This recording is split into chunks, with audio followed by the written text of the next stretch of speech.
বিশ্বের বর্তমান অস্থিরতার মাঝে টিকে থাকতে ইউরোপকে যুক্তরাষ্ট্রের উপর নির্ভরতা কমিয়ে আরও টেকসই প্রতিরক্ষা কৌশল নিয়ে এগোতে হবে। সেই সাথে রাশিয়ার হুমকি মোকাবেলাতেও অর্জন করতে হবে সক্ষমতা।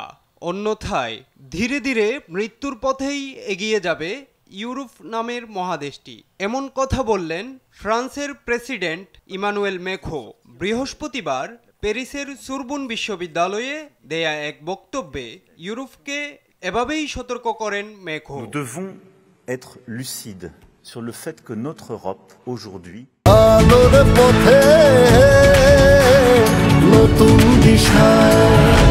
বক্তব্যে সাইবার নিরাপত্তার ক্ষেত্রে ইউরোপের স্বয়ংসম্পূর্ণতার উপর জোর দেন ফরাসি প্রেসিডেন্ট। এছাড়া ইউরোপীয় অস্ত্র ক্রয় এবং নিজ মহাদেশের ঋণে তা কেনার উপর গুরুত্ব দেন তিনি।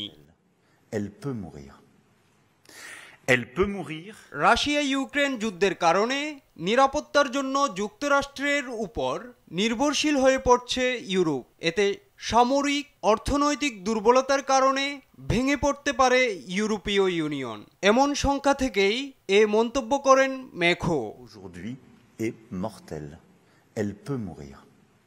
এমন পরিস্থিতি থেকে বাঁচতে ইইউকে বিশ্বমঞ্চে সামরিক ও অর্থনৈতিক দিক দিয়ে আরও স্বাবলম্বী ও শক্তিশালী হওয়ার তাগিদ দেন ফরাসি প্রেসিডেন্ট। ম্যাখো বলেন, সব মিলিয়ে ইউরোপ মৃত্যুর ঝুঁকিতে আছে, আর তা মোকাবেলায় তাদের কোনো প্রস্তুতি নেই।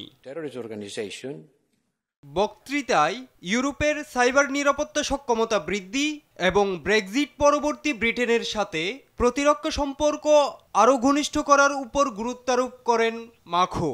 একই সঙ্গে উচ্চপদস্থ সামরিক কর্মকর্তাদের প্রশিক্ষণের জন্য একটি ইউরোপীয় একাডেমি প্রতিষ্ঠার প্রস্তাবও দেন তিনি। এতে করে ইউরোপ প্রমাণ করতে পারবে যুক্তরাষ্ট্রের প্রজা নয় ইউরোপ। যুক্তরাষ্ট্র নির্ভরশীলতা কমাতে ইইউকে অনেক দিন ধরেই তাগিদ দিয়ে আসছেন ইমানুয়েল ম্যাখো। আগামী নভেম্বরে যুক্তরাষ্ট্রের প্রেসিডেন্ট নির্বাচন। এতে ডোনাল্ড ট্রাম্প জয়ী হলে ইউরোপের সাথে সম্পর্কের অবনতি হতে পারে, এমন আশঙ্কা থেকেই ইউরোপকে সতর্ক করলেন তিনি। ইমরান হোসাইন, RTV।